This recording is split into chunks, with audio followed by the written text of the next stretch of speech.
I'm here with 16-year-old Kande Sill, a prestigious scholarship winner for her contributions to medical drone innovation. How are you doing today, Kande? I'm good, thanks. How are you? Thank you. You're a gifted 16-year-old student who's been awarded the highly competitive Arkwright Engineering Scholarship.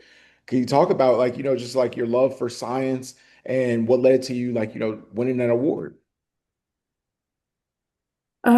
So I go to a STEM focused school. So my specialism that I chose to focus on in school was engineering. And within that, it was kind of like two options, either computer science, engineering, and I was always like, I prefer doing things more hands-on.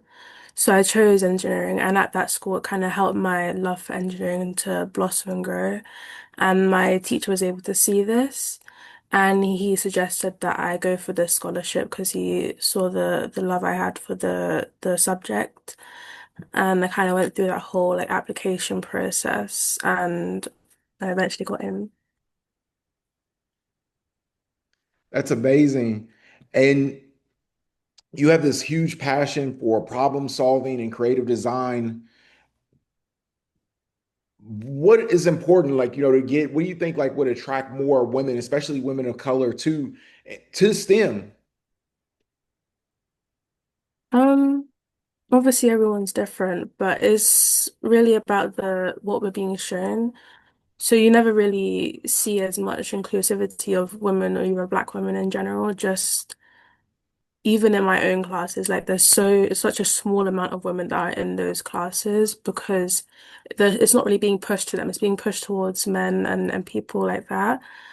And I think it's the way it's marketed as things like cars and all these other things, but anyone can do engineering. It's just you have to kind of explore your interests a bit, really. For sure. And your prototype, it was titled Enhancing Medical Delivery. Could you talk a little bit about it and just how you got the idea for it and, winning the award? So initially I was looking at delivery within like more towards Amazon. So, like sending food deliveries or Amazon deliveries by drones, like packages and stuff. And as I was doing some like preliminary research into it, I started looking at the medical side of things, how people need to be sent blood, vaccines, things like that.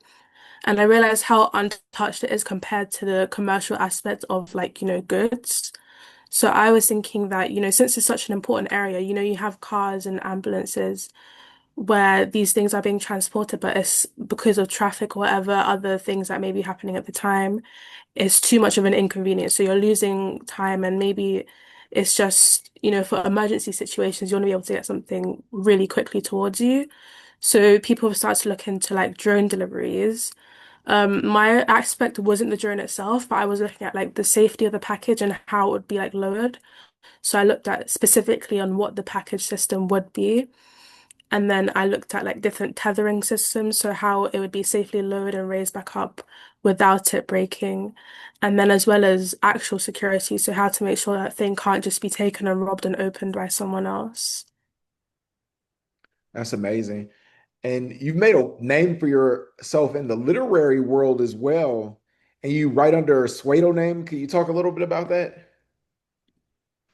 Yeah, so I started writing at about 11 years old. I entered a poetry writing competition and I won, and the first place prize was a mentorship on writing a book. So that's kind of what it was, kind of like a circumstantial thing, but it really like just took off from there. I ended up writing three books, and I was going into like different book fairs and events where I was able to promote myself and my work. So I did a lot of like art, like drawing and stuff. So I illustrated the book covers of those books.